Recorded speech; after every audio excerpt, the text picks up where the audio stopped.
Alors maintenant, il faut qu'on justifie que l'intégrale de f' sur l'intervalle a, là c'est une erreur, a plus h, par rapport à la mesure de Lebesgue, ça existe.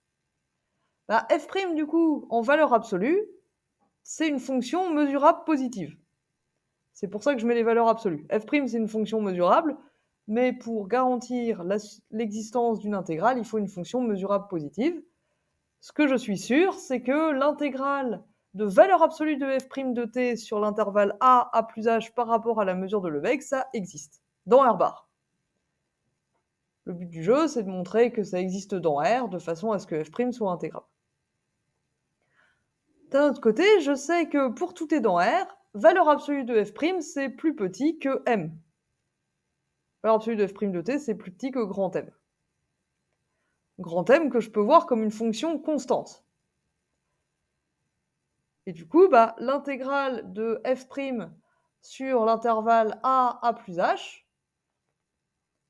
par rapport à la mesure de Lebesgue lambda, c'est plus petit que l'intégrale de m sur le même intervalle. Toujours par rapport à la mesure de Lebesgue. Mais ça, c'est facile, hein, c'est une fonction étagée. C'est m fois lambda de a fois a plus h, a plus h, et lambda de a plus h, c'est la longueur de l'intervalle, ça fait h. Donc mh, qui est un réel fini. Une remarque là-dessus, a plus h, c'est un ensemble mesurable de mesures finies. Sur un ensemble mesurable de mesures finies, par exemple un espace de probabilité, les constantes sont intégrables. Sur un espace de mesures finies, les constantes sont toujours intégrables. Parce qu'on peut toujours faire le raisonnement que je viens de faire.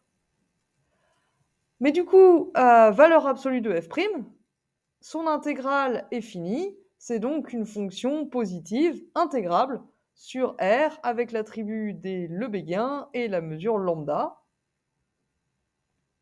à valeur dans R+.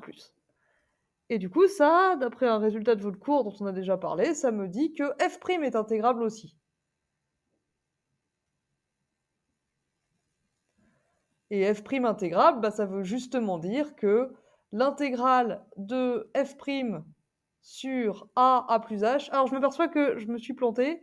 J'ai mis intégrable sur R, c'est pas vrai. C'est intégrable sur a plus h avec les lebéguiens de a plus h et lambda.